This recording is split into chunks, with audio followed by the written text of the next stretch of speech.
高品質嘅翡翠只能係女人嘅專屬。俾大家睇睇男人戴嘅佛高到底點樣先至最好睇又大方。成熟嘅男士，你啱戴邊種嘅掛件？呢一款呢就係少佛啦。男士戴嘅佛高，我哋講求一個圓潤通達，隻手咧放上去觸摸嘅時候佢好舒服嘅，肚嘅位置咧係最高嘅。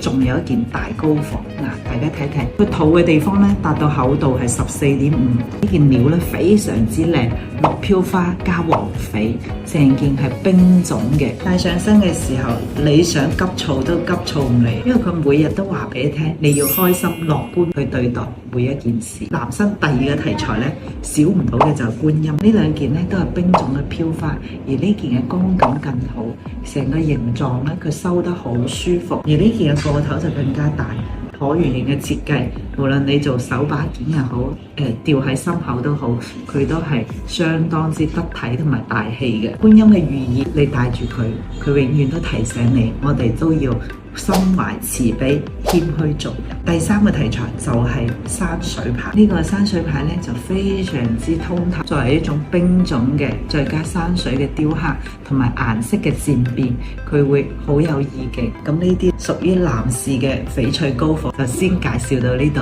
如果大家有諗法嘅，不妨喺評論區同錢錢交流一下，關注錢錢買翡翠踩黑。